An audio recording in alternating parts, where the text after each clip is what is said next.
Hello, everyone, and welcome back to the latest edition of the Jake's Take with Jacob Elyachar Podcast. I'm your host, Jacob Elyachar, the chief content producer and writer of jakestake.com, a pop culture entertainment news website. If you're watching this on our YouTube channel, please subscribe and hit the thumbs up button. If you're listening to this on any of our audio platforms, please give us a thumbs up. Please give us 5 stars, and please subscribe. I'm very thrilled to welcome today's guest today. He is a AAA Five Diamond Award recipient. He has worked with Chef Gordon Ramsey on several Michelin restaurants around the world, including restaurants in London, Tokyo, and New York City. He's also the very first Top Chef Canada winner, and now he's coming back to Top Chef franchise, competing on Top Chef World All-Stars. So please help me welcome Chef Dale MacKay to the podcast. I think that's the best intro I've ever had. I give my podcast really good guests, really good intros. I learned from the best. So thank you, Chef MacKay. I really appreciate it. Thanks for having me. Awesome. So Chef MacKay, let's get started. So when did you get interested in cooking? And how did that passion evolve into the desire to pursue a career in the culinary industry? I used to bake and stuff when I was young a lot. I was always really into it that way. But to be totally honest with you, like I don't really have a romantic story like some chefs. They learned from their Italian grandmother and was cooking, from a young age. I left school when I was 14 and I kind of moved across the country and I started washing dishes because I didn't have any education. I didn't have any other options. And somebody didn't show up to work one day when I was about 17 and they put me online and I was deep frying chicken fingers and popcorn prawns and that kind of stuff. And I knew, honestly, the first day that I was cooking that I was going to be a chef for the rest of my life. And I just went from better place to better place. And then, like you mentioned, I worked for Gordon Ramsay. I moved to London when I was just turning 20 and hoping to go work for him. And then I showed up on his doorstep and kind of the rest is history. I've been working kind of in the higher end level for a number of years. And then I've now, I guess, the last 10 years, I've been back in my hometown and own 5 restaurants here. Awesome. We'll get to those 5 restaurants later on in our conversation, but I would love to learn about what were some of the lessons that you learned from Chef Ramsey to help you grow as a chef, especially with your time spending with him in London and Tokyo and in the Big Apple? Gordon is just all about focus and quality and intensity. It never ends. It never stops with him. It's amazing to be around and to learn from.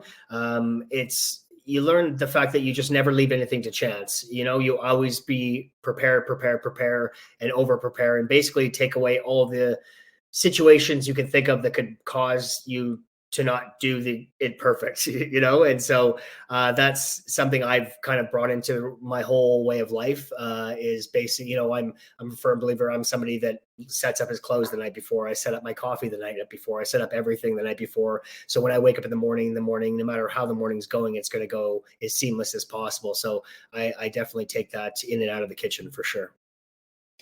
Absolutely, because I definitely do my best to set up everything day and after day as well. So I definitely have my routines, especially like laying out the aluminum foil for my toaster oven so I can put my bagel in there, everything. Exactly.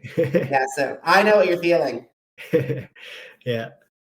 So what were some of the challenges that you faced staying in a culinary world, and how did you overcome those obstacles? It's honestly got to be one of the toughest industries around. It's in your early part of your career, you don't make very much money. You work a ton. You work on holidays, weekends, birthdays, all those kind of things. So it's unless you really love it, it's not a very attractive career in a lot of sense. But as you go and after you kind of get through being, the cook and you level up, and then you start getting to be creative and you get to start, putting dishes on the menu and different things like that. So that kind of inspires you and kind of keeps you going. There really hasn't ever been a point where I thought, okay, I don't want to do this anymore. During the pandemic was difficult, I would say, because having 5 restaurants and being an owner entrepreneur and that kind of stuff, it's when everything stops like that and you're not serving guests and you can serve only a few guests, that kind of stuff, it kind of takes away a lot of the passion out of it. And so, and passion is what gets me out of bed every morning, and loving food and loving the restaurants. And so those things are difficult, but you really need to I say to my cooks all the time, this is a completely self-motivating job. It's not something that, it's not like an office job where you just go in, clock out. Every day is going to be different. Every day is going to have its challenges and stuff. And so you really do have to be self-motivated, and that includes being happy. You got to find ways and places that are going to make you happy working there. I don't think I would have been happy staying at Gordon Ramsay's for any longer than I did because of the intensity and kind of the way of life. So I try to make sure that my cooks these days have quality of life, and they if they have a relationship, I try to support them on that relationship. If they want to take a trip, I support them in taking that trip, instead of being that old school chef where no, work. So there needs to be a balance if you want to keep people happy. I totally agree. I definitely agree with that as well. And I definitely think, like, I've been watching stuff on like documentaries about the pandemic, about like especially one that was on Discovery Plus regarding like how several chefs in the restaurant industry were dealing with COVID and dealing with that. So I give you and your entire team kudos for dealing with that. Well, thanks. Yeah. Not an easy time, and hopefully, knock on wood, we'll never have to do that ever again, but we'll see. Awesome. So on to some happier topics. Yes. So many of my audience remember you from your first time on the Top Chef Canada. So can you describe how you first got interested in competing in the first season of the Top Chef of Canada's Top Chef franchise? And what were some of your favorite memories from the show? Sure. Yeah. When I used to live in New York when I was working for Gordon there, and that's when the show had come out, and I forget what season they were on, but I used to just love watching it. It was like me and my girlfriend at the time, we would watch it every single episode, and I just would dream about being on the show. And that was when I was quite young. And so I didn't think I'd ever really get the opportunity, because obviously not being American and that stuff. And when I moved back to Canada, I guess about 3 years later, Top Chef Canada came out. And actually my business partner now, Christopher Cho, who's been with me for about 15 years, or we run our group together, he really pushed me as well to do it. And I applied for it. And I'm naturally a very, very competitive person. I'm a lot calmer nowadays, but back then I was wildly competitive and aggressive and ambitious and all that kind of stuff. So it was like, to me, it was a dream come true to get to go on national television and show Canada and the world what I was made out of, and to kind of almost like get it off my chest, but I love every memory of Top Chef Canada. I love the pressure. I love, obviously winning was fantastic. And especially having my son there. He was only 8 years old. My son's probably the biggest part of my life. I've been a single father to him since he was really young, and having him there and running out and us, getting to celebrate. And it really was a true, reality TV moment. And I'll cherish that forever for sure. And we talk about it still all the time. That's incredible to hear, because those reality TV moments, I kept thinking about the times of like when Cody Lee I'm a huge Got Talent fan. So when Cody Lee got the Golden Buzzer from Gabrielle Union, and also when the time another time was John Carpenter winning the first $1 million check on Who Wants to Be a Millionaire USA. Those are moments that I think that define reality television. To have that and have you have an opportunity like that is just incredible. Yeah. Yeah, and it was real. I really didn't know he was even there. And so when I won it, I turned around and he was running towards me, and I ran towards him. And it was like, don't think I could ever recreate that in any way. So it was best time and place to be, Absolutely. So after now you previewed it earlier in this interview. So after winning Top Chef Canada, you co-founded the Grassroots Restaurant Group with Christopher Cho, you mentioned, but also Nathan Guggenheimer, on 5 unique complete restaurants. So how does the Grassroots Restaurant Group stand out in the Canadian hospitality industry? I think far as a Canadian group, I think we're quite diverse in what we do. We really don't we try not to do the same thing over and over. We have Japanese restaurants, we have Korean restaurants, we do Italian, French, and then kind of more just kind of global, where we just cook whatever we want and kind of bring flavors from all over. We just try to make things that we want and what we like and that are delicious. I think I came back to my home province and towns, I guess, about almost 11 years ago now. And I think at the time it was a pretty big deal when we opened up Ayden Kitchen and Bar, which is named after my son, because we brought a big cocktail program. Like Christopher is a really great mixologist. And so we were doing that kind of stuff. But then we were making all of our own charcuterie, and we're making all of our own bread. So we really came in humble, but at the same time, we were giving, I think, the city and the province something that they hadn't had before. And as far as Canada wise, there's not a lot of independent groups that have 5 restaurants even, obviously once you grow and there's, a lot more money involved, but me and Christopher Cho primarily, own the group outright. So I think we're pretty proud of what we've been able to accomplish the last 10 years. And that's incredible. So how does it, so is there like a can you, for my audience who are listening or watching this, could you give us a teaser of some of your best dishes that are at each restaurant and best cocktail or mocktail? Yeah, I mean, cocktails wise, we do a ton of classics and a ton of creatives. We do everything from probably the ginger gimlet is probably one of the most famous ones of Chris's drinks. It's generally on a menu or all the menus at some point. He also does a lot of competitions. Our bartenders do a lot of competitions too. He mentors them in that way. Dish wise, I think probably, at Little Grouse in the Prairie is one of the Italian place. And we do a lot of stuff past out there, probably the ricotta ravioli with sage butter and stuff. That's a dish that really rarely comes off the menu. At Ayden, it's not that exciting, but chicken wings. Honestly, we have the best chicken wings you're ever going to eat, and they've never left the menu. I've had them on a menu for about 13 years since I kind of came up with them. Simple, but just delicious. I marinate them in egg whites to kind of soften the skin up. It's a Vietnamese kind of technique, and then frying them with a bit of cornstarch. And so they bubble up really, really crispy. And then we dust them with kaffir lime, dust, sugar, salt, garlic powder, and they're really, really intensely, almost to the verge of too salty. And then when you dip them into the kind of fish saucy kind of dip, they're pretty great.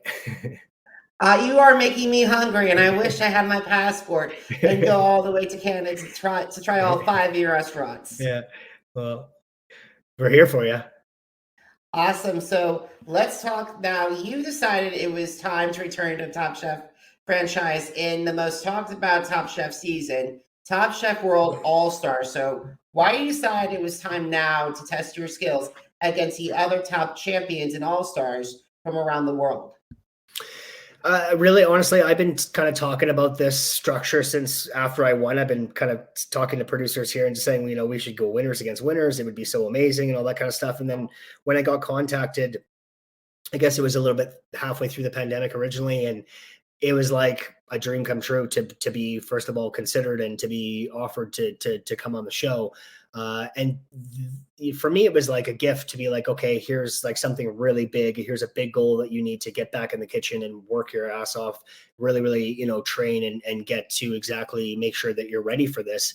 And it's I'm not one of those people that generally say, oh, it's just an honor to be involved, but this kind of time it really is. There's a lot of chefs they could choose from, and to be one of 16 to get to go to London, which is where I kind of feel like I really became a chef, was like kind of icing on the cake. I was like, yeah, I'm absolutely in.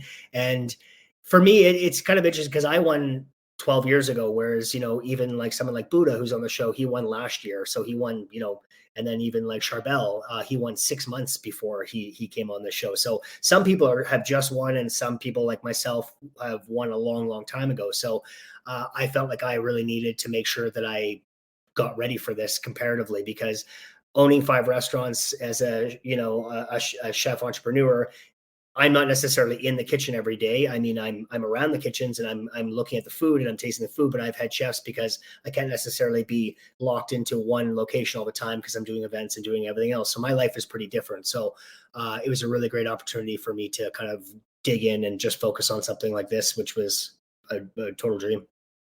And that's incredible, because from what I heard from Gail, I watched The View had Gail Simmons on, and she was talking about how it was being in London, and like with your London connection, did you feel like you had a home field advantage? A little bit, in the sense that I think I know the culture. I've spent time in some of the pubs. I've lived and breathed around the products, and I do definitely understand the English. I love the English. I actually, 3 of my head chefs are from the UK. I still have a strong bond and connection with England. So yeah, maybe a little bit, but at the same time, we were all told we were going to London. So anybody that was smart, which all these chefs clearly are smart in this competition because they've, done so well already, they've done their research. Everybody's kind of looked into probably pub food or, traditional English stuff or English products or that kind of stuff. So maybe I had a little bit of a leg up in the sense of I feel like I already know some of that stuff and I just had to revisit it. And also, like you said, was it difficult getting back into the kitchen because full time? Because was it difficult getting back, or was I haven't done this in a while, but hey, I got it. Yeah, it always is, because cooking really is almost a sport in a sense of physically, a lot of it's muscle memory. So, I mean, I won't ever lose my knife skills or anything, but at the same time, I guarantee you, if I just jump in and I haven't been cooking as much versus being cooking every day for months and months, this guy's going to be a lot faster than the other guy, and speed is all about, what you need speed, efficiency. And yeah, so you got to get your muscle memory back. And so you just kind of lay out a schedule and a structure and put other things on hold and just make sure that you're putting the time in. So I definitely felt prepared when I went to London. So I felt good. And I think you just got to stay true to yourself and do what you know. Now, because this competition was your first time, because it must have been different between Top Chef Canada season 1 versus now, because there's a lot of COVID protocols and everything. It must have been interesting filming. The filming environments must have been very different. Yeah, I have to give it to Bravo and and Magical Elves who produced the show. They did such a great job. They have such great staff and they did such a great job. We were always secluded no matter what season you're on. You're always kind of shuffled and moved around as groups and not really allowed to do whatever you want anyway. You give up your phone, you give up everything like that. So, but they did such a good job of keeping everybody, safe and quarantined and same time happy too. So it definitely adds a level, but luckily they'd already done, I guess, 2 seasons during the COVID and right in the middle of it. So I feel like we weren't necessarily the guinea pigs. The seasons prior to that probably dealt with a lot more. Whereas, it was okay. We got tested a lot, which is, you get things stuffed up your nose a lot, but other than that, it was okay. and it must have been interesting because you go through and saying, okay, here, do you have memorizing everything from, okay, one day you're memorizing vegetables or proteins or different combinations, because the show is known to throw a lot of curveballs at you. Yeah, and that's why it's fun. It's funny. The chefs, we always sit around and we think, oh, it's going to be this. The challenge is going to be this. Oh, I know it's going to be this. And, you're rarely ever right. And it doesn't really matter anyway, because there's always so many other circumstances anyway. I would say the first quickfire challenge, this season, I was sure in my gut that we were going to have to switch ingredients, with another chef or the chef beside you or whatever. But then they roll out this big, beautiful cart of, seafood and stuff. And so there's always something you think, but at the end of the day, you just got to just focus on what you're doing rather than trying to guess or anything like that. I just try to stay calm and cook hard. Now, the Top Chef because I've seen a lot of reality shows, including the Got Talent franchise, the Survivor franchise, and the Big Brother franchise, and there's a lot of intermingling between each franchises and groups. Yeah. Have you guys because that's a big, great network, I got to say.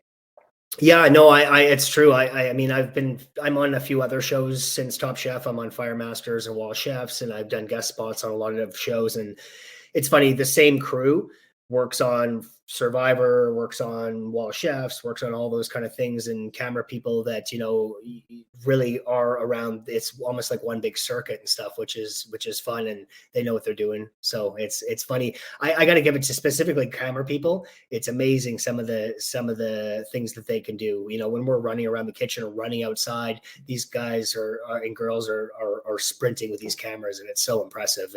And sometimes they get mowed over, and they're all good. Yeah, especially some of those cameras can weigh anywhere light as 20 pounds, heavy as 120. So yeah, I and give they're them also a lot of kudos. and they're also worth 80 grand. Some of them, like, they're expensive equipment. So, you know, they're also have to be worrying about that too. Awesome. So have you thought of, like, have you guys thought about expanding into like the United States, or do you think that you're going to try to expand into other territories of Canada? You know, we used to run restaurants in Vancouver, and I've worked a lot in Toronto and around and stuff like that. But you know, 5 is enough. I think, you know, we're pretty happy with what we have, and just kind of keep pushing on that. I absolutely love United States. I love coming down there. I spend as much time as I can down there, especially Arizona, California. I love it down there. I was just down there for 6 weeks in January and part of February, and I going down there in another 2 weeks to do an Ironman race down there. So if I could, and if the cards fall in the right place, I'll definitely maybe expand down there if possible. Hold a second. A chef and an Ironman. I think those two. Yeah. It's very I think those two rarely don't go together. It sounds like that. Like, when did you get interested in Ironman? During the pandemic, actually, because again, I'm always someone that needs to have a specific focus and goal. And when everything was so shut down and really there wasn't a lot of work, you know, we're trying to keep our staff working and everything like that. So I had more free time than I've ever had, which is, for me, it's unusual. So I wanted to use it and stuff. And so I couldn't swim, and I have never been a biker. I used to BMX, but I've never been a cycler or a runner. And so my girlfriend taught me how to swim, and then I just started training. And I just came from the pool 20 minutes before we started this, and I love it. So I spend probably 15 hours a week doing that now. Okay, you could easily go on a challenge, or the Challenge or Survivor Canada or whatever show. In addition to maybe next. Yeah. Absolutely. So we got to start winding down our conversation. So what are some of not just your company, but also your favorite social media brands to connect with customers and to connect with fans? My favorite social media brands? Also, no, social media tools. I primarily use Instagram. I'm not a big Twitter person. And this kind of is more because of me. I'm actually dyslexic, and I'm an ambassador for Dyslexia Canada. And so I think that's where it stems from. I'm not big on writing and big on putting that out there. So I love Instagram in the sense of pictures and that kind of stuff. And I can kind of express myself a lot more that way. So I've never really been a big Twitter person, but yeah, Facebook and Instagram, I'm pretty active, and I love doing recipe videos for different companies. And I do a lot of recipe videos for Women of Today and different other accounts like that. And I love that side of it. Awesome. So I bet you might get this question a lot, but like, if you had a chance, like from your chefs, but if you had a chance to meet with chefs who are looking to say, hey, I can try out for like Next Level Chef or Hell's Kitchen or even Top Chef or any of the Food Network competition shows like Chopped or the Next Iron Chef, what advice would you give to them? I would say prepare, like train, you know, think about it. Don't go in there with an attitude thinking that you're going to win or that you've got this all under control. You know, be calculated, think about things. And you know, if you're not confident cooking a piece of fish and you're not confident cooking a piece of meat in all those kind of areas and stuff like that, then maybe you're not ready for it yet. You know, you really need to be able to have a broad stroke on everything. So a good chef can really do everything, and that includes desserts too. You know, lots of times I've seen on cooking competitions where chefs will like, oh, I don't do desserts, I don't do this. They're like, well, you're a chef, you should do desserts. You need to do desserts. That's like saying a mechanic can't do oil changes or can't do something else. It's part of the repertoire. Yes, pastry chefs are slightly different and stuff, but at the same time, you should be able to put together a panna cotta or do a souffle if you need to. I need to definitely work on my souffle skills because I can cook. I worked with masters of 3 different proteins and 8 vegetables on my repertoire so far. All right. So I'm slowly but surely doing that, but I haven't learned how to cook pastries or any kind of souffles. So I admit that. All right, Chef MacKay, where can my audience find Top Chef Canada? Not just Top Chef Canada, but also Top Chef World All Stars. And also, where can it connect with the Grassroots Restaurant Group? Yeah, the nice thing about Top Chef World All Stars, you can catch it in so many places. Obviously on Bravo on Thursdays, I believe it's 9:00 in Canada. There's on Food Network Canada, it's airing as well. It's on HeyU, and I believe it's on Stack TV on Prime as well. So lots of options in that sense. And then as far as me, find me at Chef Dale MacKay on Instagram or on Facebook, and grassrootsrestaurantgroup.com. Awesome. So, guys, if you missed an episode of the Jake's Take with Jacob Elyachar podcast, visit our channels on Apple Podcasts, Deezer, Google Podcasts, iHeartRadio, Podcast Addict, Spotify, and Spreaker. That's Jake's Take with Jacob Elyachar, JACOB ELYACHAR. Now, are you on social media? Because I'm on social media too. Facebook, Instagram, Twitter, and YouTube. Jacob Elyachar, JACOB ELYACHAR. And Chef MacKey, just to let you know, jakestake.com is turning 12 this August. So I'm very excited and thrilled about that. That's huge. That's a long time. It is. So thank Chef MacKey. I want to wish you the best of luck as you compete on Top Chef World Global All Stars. And thank you so much for taking time out of your schedule and visiting us. I really appreciate it. Thanks for having me. I appreciate it. Have a awesome, good day. Guys. So thank you very much for listening. Thank you so much for watching. Until next time, have a great one, everybody. Goodbye. Bye-bye.